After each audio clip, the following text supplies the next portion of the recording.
thankful. We look forward to hearing more and more about it. Guys, this morning, actually it was Friday, I got a call and a request to prepare for a sermon today. So I've been on that like a madman here over the last couple of days, and very nervous and stressed out right now about it, but God will make it good. But the message after class is going to be a day. That's the title, is a day. Guys, and right now, my lovely wife is back here in the back with the board. And what I'd like is, before we start the actual service itself, one word, God is, to you. And if you can, because somebody else might use your word of what you're thinking right now in the moment, if you can, try to come up with a different word than what's already up there. All right? Yes? All right? So, right now I can already see somebody put up their love. So, that one's already taken. Obviously, you could use, synonyms. There you go. Change the tense. You can do different. You can be creative. Like I said, you might want to even use synonyms, words that are similar to it, but just are a little bit different. Whatever is fine. I'm not going to be overly crazy about it. Just in case we do have a ton of people, hopefully we can fill up that whole board. But try not to write too big. It's not just about your word being seen. And then there's all different kinds of colors and stuff like that over there. So hope everybody can get something up there, okay? I would greatly appreciate it. All right? So I love you all. Let's bow for a word of prayer real quick before we get started. Dave, would you lead us? Yes, you can. Dear Lord, thank you for bringing us all together this morning for Roger's message. Just pray that our ears are open and we take in with what you have to say to us today. Take it upon this week you have upon us. Amen. All right, guys. This week for the Sunday school class, we had Psalms.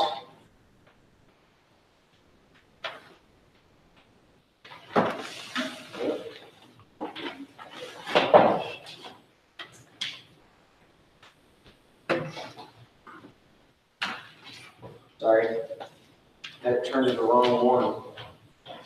Here, so Psalms 56.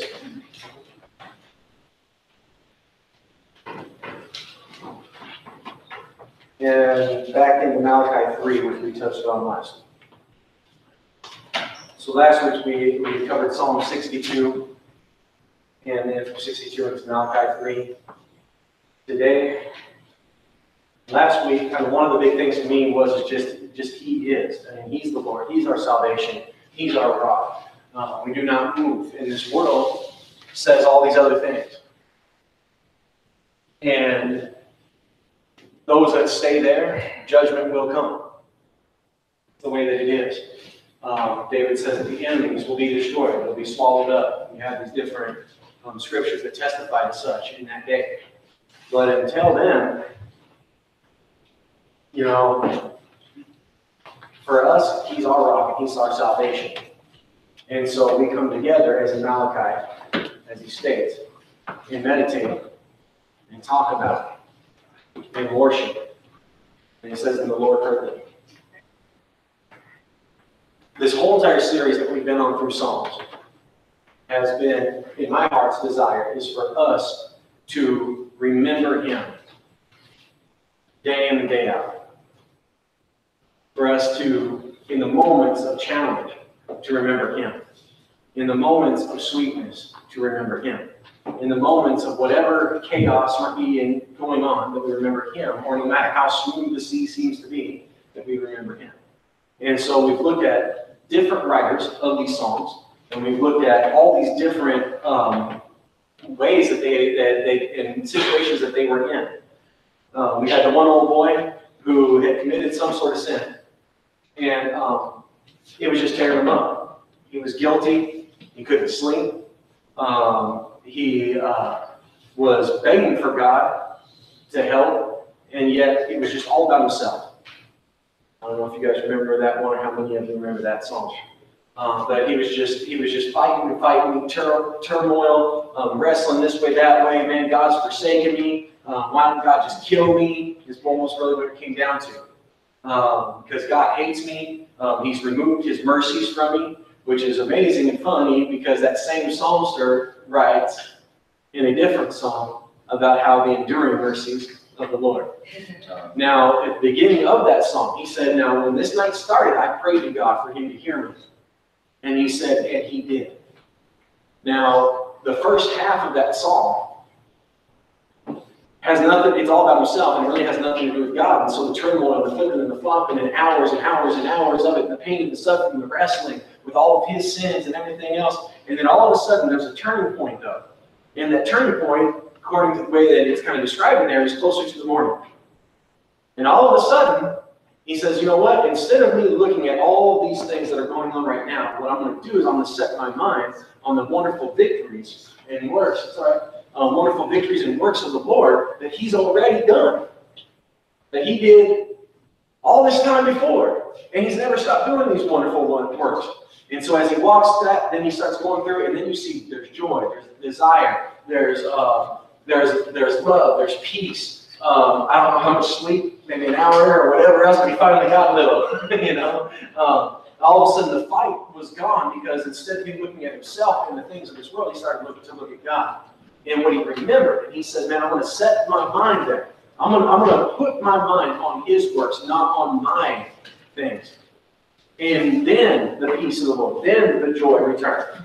We had other psalmists that came in and from the very, very beginning, and they're just like, man, praise God. He's just loved us. He's poured out his mercies. And we got enemies, and they're all over us, but God's got it all, and he's wonderful. No matter where we run to, God's with us, and you just see them just rejoicing all the way through, even though there is all kinds of things that are taking place. We've seen some psalms that were just really sweet and just calm and gentle. And we've seen some that were powerful and strong and push. Yes? We've seen all these different things, and all of them are all our Lord. And what I wanted us to see is no matter where we're going, no matter what's going on, that we remember him. So often I believe, guys, for us who are truly of Pleasant View, that we do have the desire to see other people saved. We have the desire to share the gospel with every person. And especially when we are out of these Sunday school classes and out of these sermons, we're like, yeah, man, that's the way that it is. And then all of a sudden, there's these other things. And what we start to not remember is him, and instead our mind is focused on all the chaos of this world. And there is not a time in history, guys, so there's two parts to this. There's not a time in history, guys, where it's harder. And yet at the same time, that's not really true. Because really nothing has changed. For as long as life has been, there's been, as soon as Adam and Eve are out of the garden, what's the next event that we hear that happened? Cain and Abel, right? And Abel's getting his head smashed in. Murder. And then you have lives. I don't know where my brother's at. You have covering. Buried the body, trying to hide it from everybody. Then you have running from God. God says, man, just turn. I'll forgive you. No, I got to run. I got to hide my face from the Lord. And God says, okay, well, then you're going to spend the rest of your life wandering as a vagabond. Always running away. Never coming to. Yeah?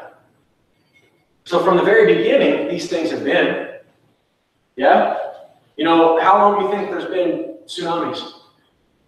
How long do you think there's been earthquakes?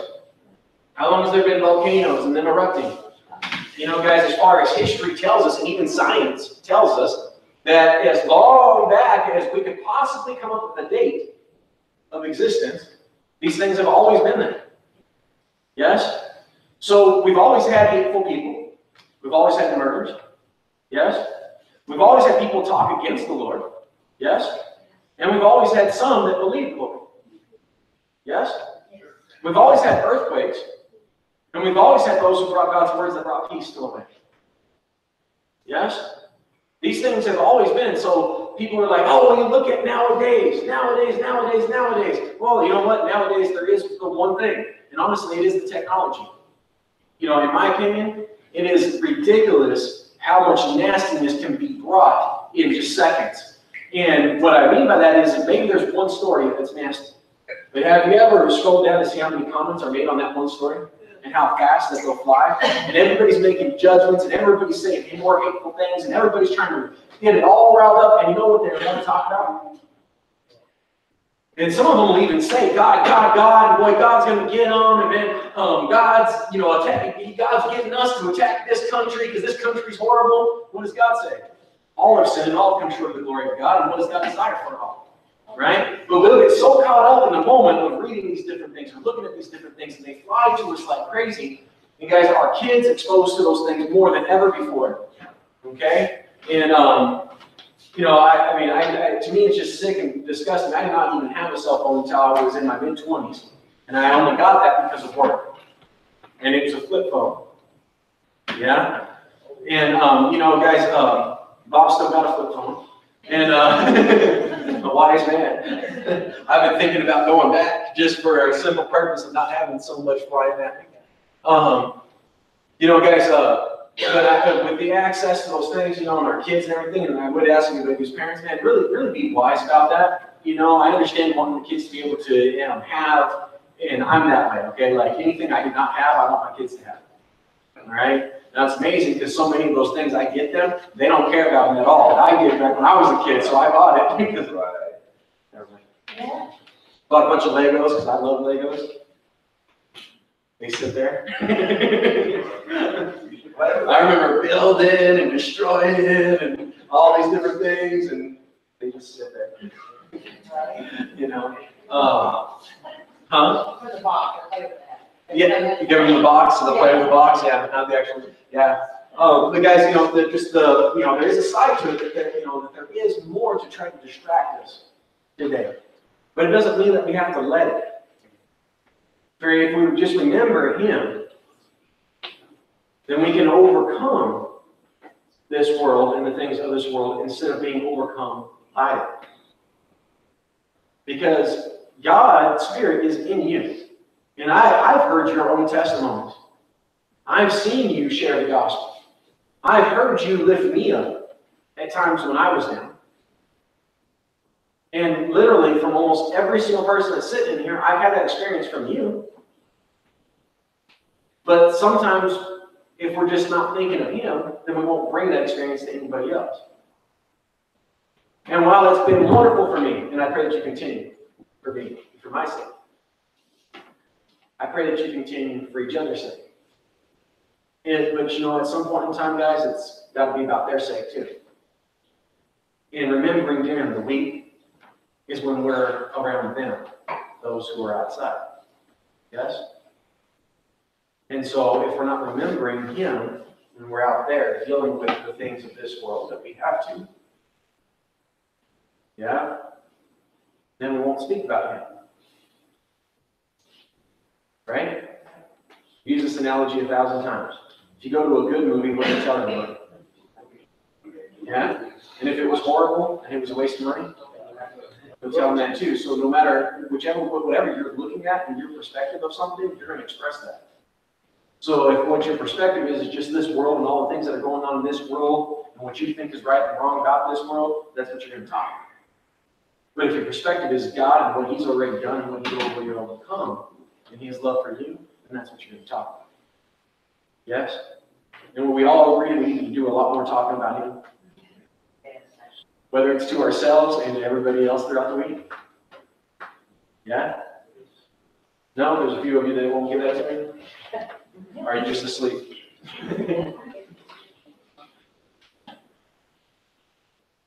And by the way, guys, if you ever think you've arrived, get ready.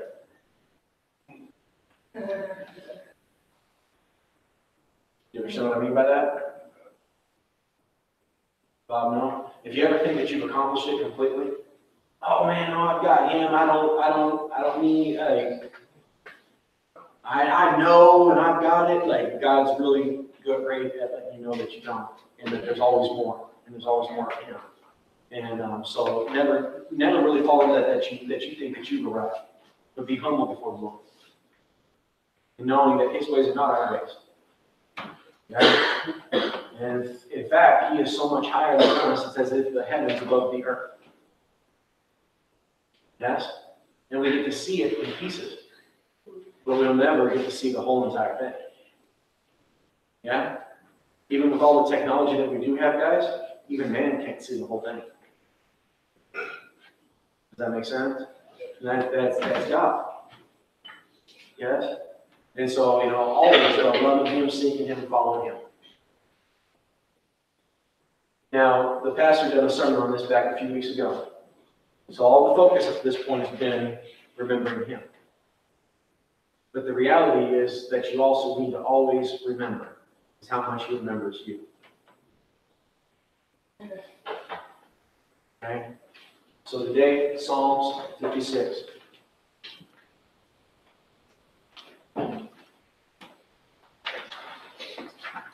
Be merciful to me, O God, for man to swallow me up. Lord, don't give me what I deserve. I messed up. Everything I do, I mess up at. The old saying there, it's been so long since I've done something right that I don't even know what it feels like. Yeah? But God, what I deserve is hell and judgment and punishment and wrath. Lord, don't give me what I deserve. Now, as for man, as for this world, all it ever desires is just to swallow me up. But Lord, don't let it swallow me up, because I deserve to be swallowed up. Does that make sense? I deserve to be devoured. I deserve to get ensnared and not be able to get loose. That's what I deserve. Yeah? But Lord, have mercy. And if I do get ensnared, Lord, let me out. Guide my feet. Yeah? The beautiful things about this, because God already promised that He does, and that He will if we just follow Him, that He'll guide our feet past all the snares of the devil. Yeah? He says, fighting all day, this world seeks to oppress me, to push me down. Yes? Always trying to keep me down, never ever lifting up. But Lord, don't give me what I deserve, because I deserve to be pressed down, to be kept from. Yes? I deserve to be treated disgusting, and then yet at the same time, what's funny is the one person who really has the right to oppress you doesn't want to. Fighting all day, he oppresses me. My enemies would hound me all day, for there are many who fight against me almost time. There's many who are just against. They're against everything that I'm about, man. I'm just wanting to be about you, and everything's against that. Yes? And it's all me, day and night. I mean, it's like a hound. I don't know if you guys have ever seen a hound on a coon. You know what that hound will not do? It will not stop. It will die. Literally, it will die before it stops. Once it's on, it's on. And it doesn't mean if that's fight, or it doesn't mean if it goes hungry or dies of thirst, but it's not going to stop until it catches you. Or until you've caught. He says, but when I'm afraid, because if there's all these enemies and everything's always against, then wouldn't that create fear? Well, it does. It does. Well, it does. Not just can, it does. It does create fear. It creates running down all these different roads that's just not the Lord.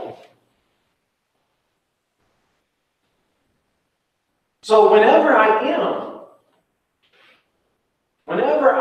afraid, I will turn my trust and put it in you.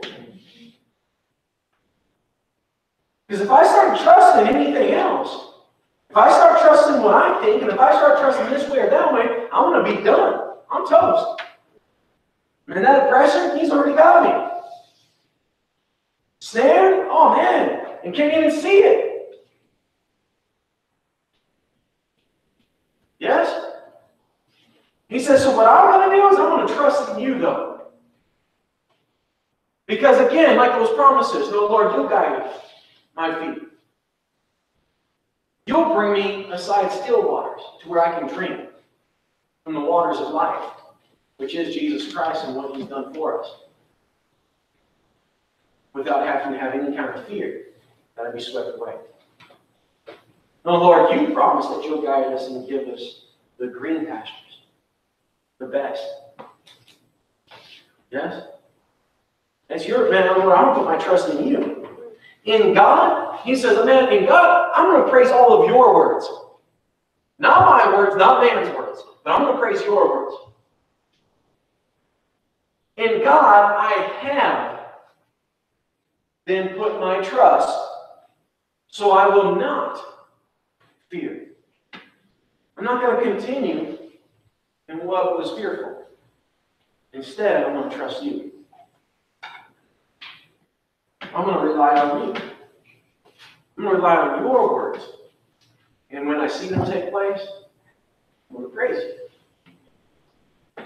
For what could flesh ever do to me? All day they twist my words. All their thoughts are against me for evil. They gather together, they hide, they mark my steps. When they lie in wait, they wait for my life. But shall they escape by iniquity? In anger, God, cast these people down. You know what God's already promised? If they don't turn, now God, right now, guys, never mind, don't look at my son.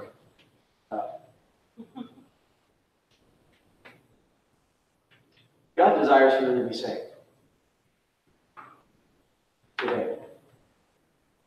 But if they do not turn, God's already promised they're going to be cast down.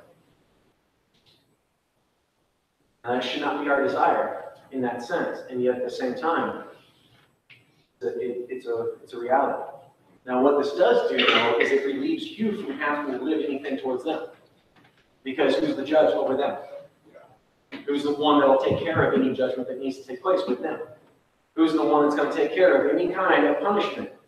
Oh, they did this to me. I can't remember what was that movie called, but my dad would probably remember.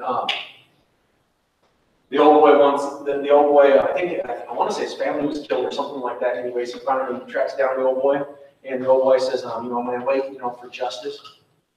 And he says, well, that's fine as long as God takes care of it right now. What was it? Cable home. And, to me that was hilarious because that's really the way that we want it in that moment, because we want our vengeance to be extracted on them right then. Because we want it to be our way. Yeah? And it's beautiful, though, because God's ways, again, are not our ways. But we can trust Him and trust His words. And He will take care of whatever, however. Yeah? Guys, you realize, the Apostle Paul, do you realize, what do you think was the greatest thing that he had to deal with as far as his sins? Maybe I should say it that way. Personally, what I think is that when Paul was still yet Saul, you know what his job was? To persecute Christians, to kill them, to hunt them down, to take their life. And by law, he had the right to do so. And he could command any people that were around to do so, and they would not be held on their hands. Yes? And that's actually listed, I believe, with Stephen, that he held the garments of those who killed Stephen. And he commanded for Stephen to be killed. But that's where the saying comes that for every Stephen that is lost, there's a Paul who was born. Yeah? But guys, every single one of us was a Saul at some point in time. Yeah? And what we need to be, who are changed into, or transformed, or however you want to say it, by faith, become a Paul. Because while he did bring such pain, how do you think those families felt? How do you think the families felt? You guys killed. I don't even know the numbers. I don't believe it's ever listed how many, but in hundreds, thousands. amount of kids were left without a mom and dad. Now, guys, don't get me, in our society today, there's a lot of stuff that's going on that it drives me nuts. It makes me want to throw up. It's disgusting.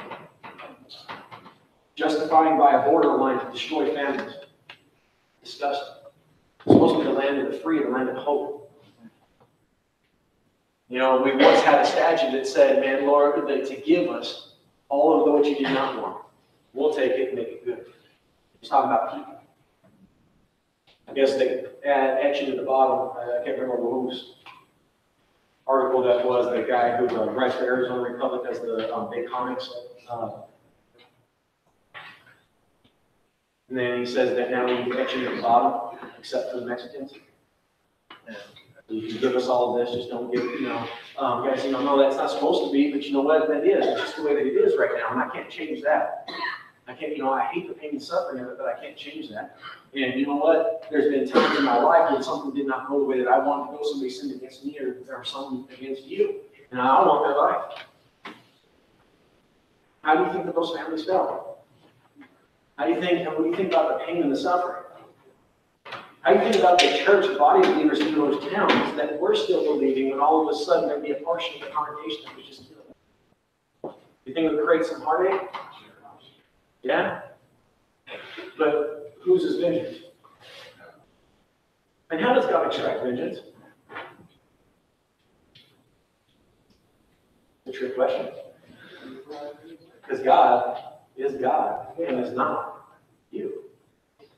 See, you would say, oh, we'll kill him, destroy him, grind him down, make him pay for eternity, just keep him in the fire. And every moment when he starts to get to the point where he feels like he can't feel it no more, yank him out, let him pull back down, and stick him back in again. Make him pay. You know what God does? You. He saves Saul and makes him become Paul. And there was not a man who suffered more for the Lord's sake to bring the gospel. Did God get his vengeance?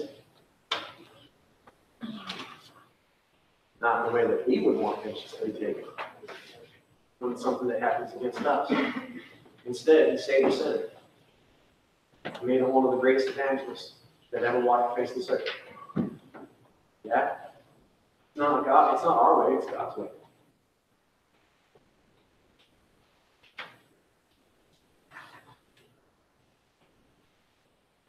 Now, these things that we go through, the pain and the suffering, have you ever wondered if God forsook you? Have you ever wondered if God even knew? Cares you?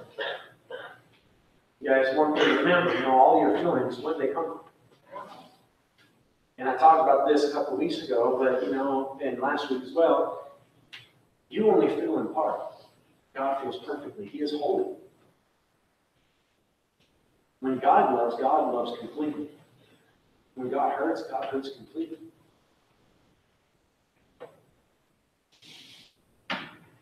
When it says that for the joy that was set before him, he endured the shame.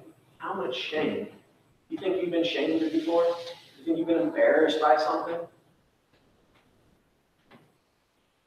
Every single one of us, if you're sitting there saying no, you're lying. Every one of us has had that moment. You have no idea the shame that he felt, holding you.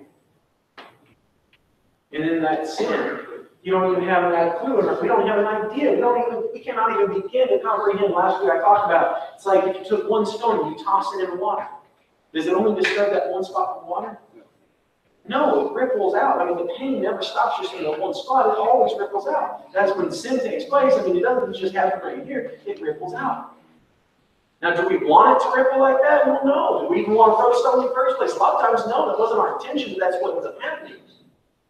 Yes? But that ripple effect doesn't just hurt the individual, doesn't just hurt the other individual that it happened to, but it hurts everybody. Guys, how much sin is one sin then?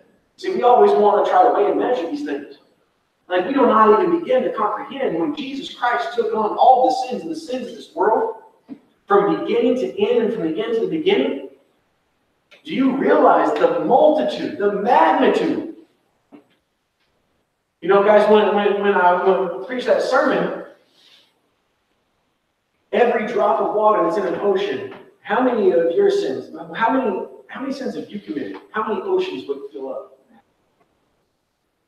And guys, there's no way to cross that ocean to get to God. It's too big of an ocean. But God, guess what He can do? He can walk on water. And He came to us. Because we couldn't reach to Him. He came to us. Yes? And guys, understand this. He does know. He does feel, and He feels for you, and He always has been. That's why He loved you so much, He gave you His Son. He says, you number my wonders, David says. Bro, you number my wonders. Oh, man, I don't know, this way, that way. Literally, he's being chased. They're trying to kill him. He's literally wandering from cave to cave. Heck, so hungry, they broke him in the temple and stole the showbread, which anybody that did was supposed to die. He's the only one, and all of his people that were with him did not. By the way.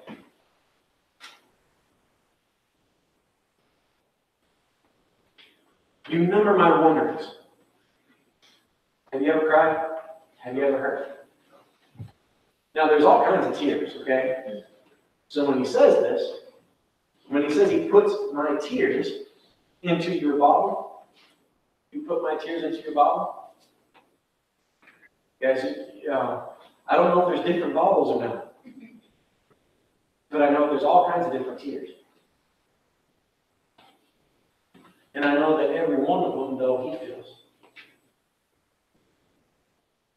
If it's pain and suffering, He feels that tear. If it's a tear of joy, He feels that.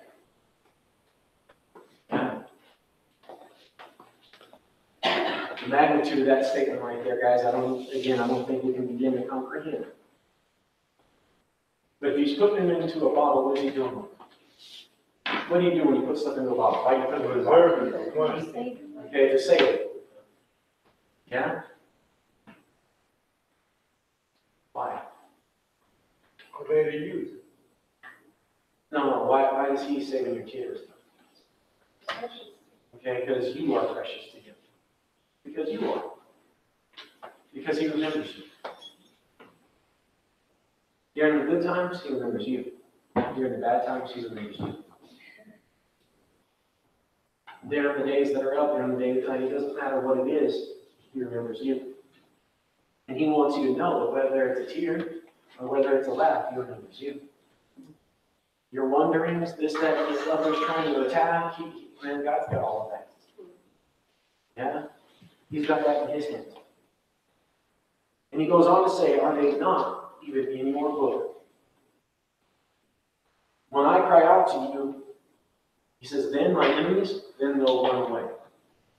Then they'll turn. And He says, I know this because God is for me. In God, I will praise His word. In the Lord, I will praise His word. I will not be afraid. What can man do to me? Malachi chapter 3.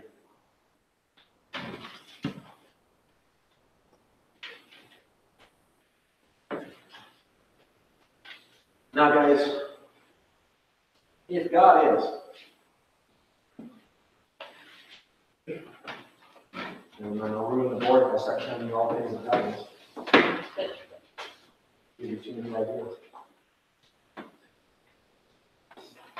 If God loves you, God's for you, who can be against you? How powerful is God that even with the spoken word, all things that are came into existence? How powerful is He?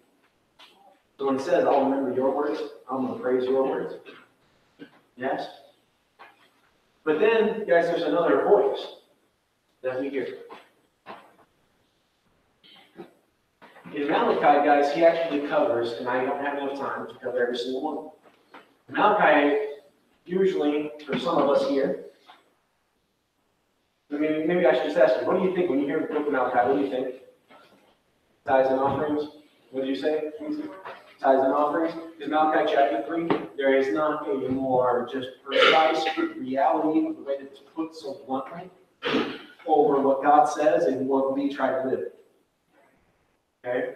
However, if you actually go back to Malachi chapter 1, because Malachi chapter 3, there's chapter 3 and then there's chapter 4 and that's it. Like, so there's only 4 chapters in Malachi, the book of Malachi.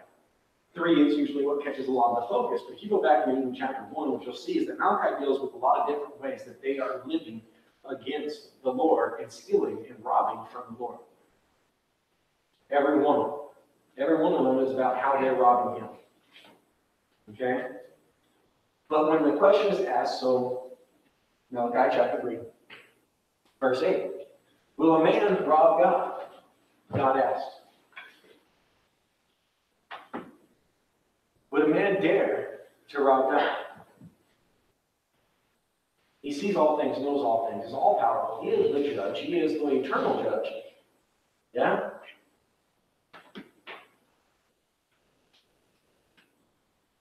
Will a right man rob God? He says, yet, even though, as insane as that would sound, to try to steal from the one who sees and knows all things, is omnipresent, is all powerful, again, the judge, seems kind of, to be so blunt, stupid, foolish, right? I mean, rhetorical question. Have you ever stole something? Rhetorical question. Rhetorical means do not answer that. Have you ever stole something? You know why? One, you wanted it.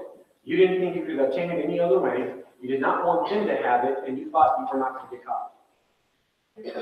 Yes? But he's God, he's for you, and he loves you, and he owns everything. And by the way, he's kind of already promised with all of his words, you know those words that are so powerful and strong and always true, never change? Remember those? It kind of says, like, if you ask, I'll give it to you.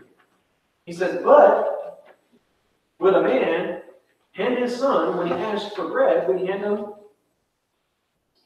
a stone? Or if he asked for a drink, would he hand him a serpent? I don't remember if I said that right. I might have mixed them up, which one's what. But you get the point. And none of us would want to hand some, you understand? We wouldn't, then why do we think that God would? So what I mean by that, the whole meaning of that is like, okay, well, God, I want a Ferrari. I wanted a few nice, fast muscle cars. Honestly, Ferrari was never one of them. It was more of American muscle.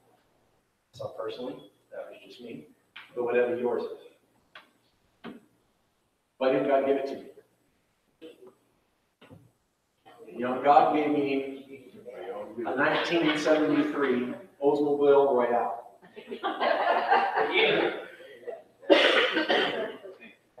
And I tell you what, that 454 in that thing got me pulled over enough. You can imagine it would have been more flashy, louder, or any of those things, how much more, yeah? There ain't no telling which way I would have went, right or left, but it probably would have been a snake bite. You understand what I mean? So why didn't God give me that? Well, probably because it wouldn't have turned out the way that in my mind, me being God, me judging and deciding the way that it would be. Because anything that you think of tomorrow isn't going to be that way. I mean, think about it yesterday. When you planned yesterday, the day before, did yesterday go with that plan? And there might have been little things that you were able to accomplish here and there, but nothing actually went exactly how you had it planned. Did it? Huh? Sorry, I heard it. That's why I don't plan anything?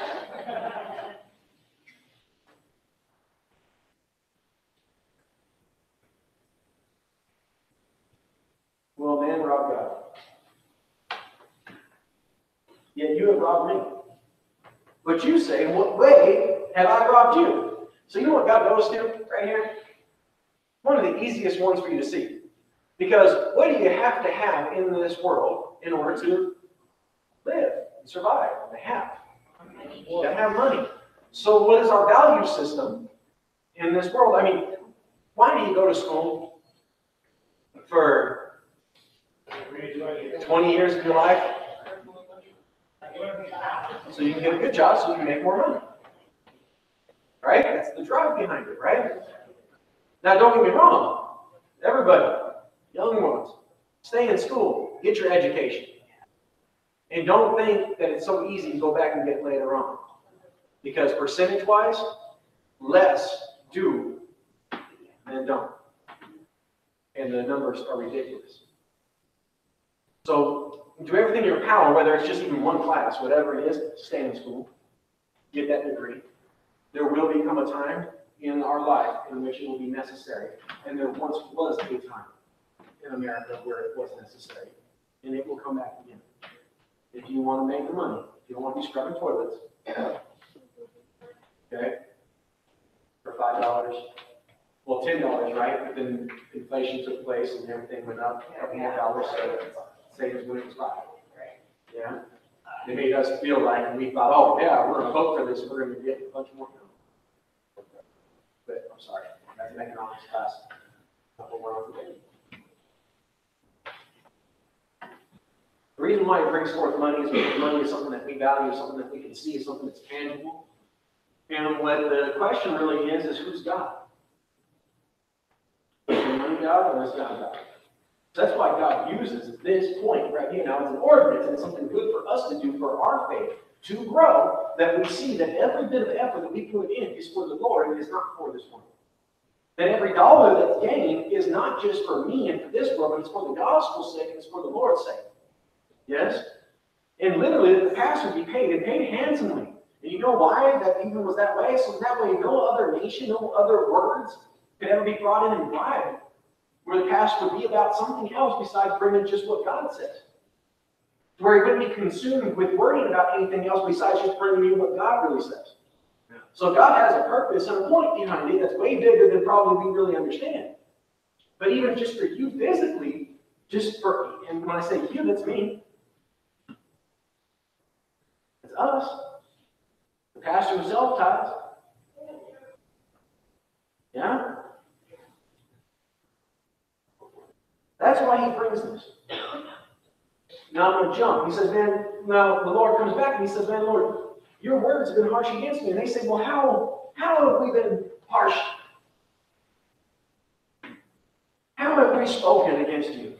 And he says, because you said it's useless to serve God.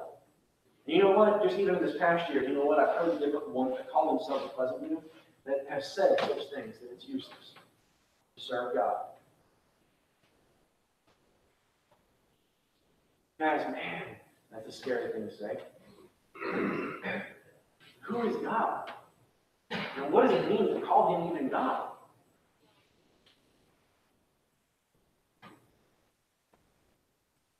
Hello? Who is God?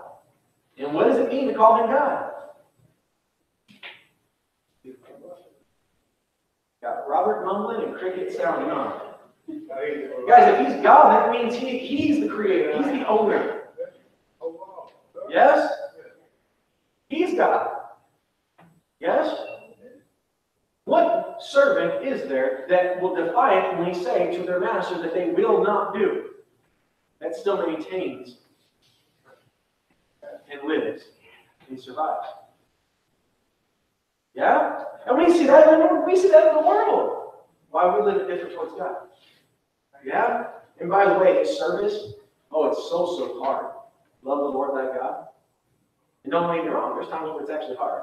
I'm being sarcastic. There's times where it gets difficult, but it's because of what we're seeing and what we're remembering. And because of who he is. Love one another. There's times where that gets hard, because nobody around you is loving you. Yeah? Love the Lord thy God. Love one another. Share the gospel to all creatures. Invite them all to come to see him. Really hard. Recognize the Lord as the giver of all things. You know, my sarcasm is in this, is that it really should not be that hard if he's our Lord. Yeah? They say it's useless. What profit is there? And then it goes down, guys, in the last part here, and he says, but then, like, because the world's always had all this little chatter, guys, tries to pull us one way or the other. It goes up and down and all these different things. And one thing it really doesn't want to deal with is him and what he's done for us and just loving him. And it says, but then there were those who feared the Lord, verse 16. And they spoke to one another. You know, everyone that went on the mountain retreat, do you love the Lord? Do you love the Lord?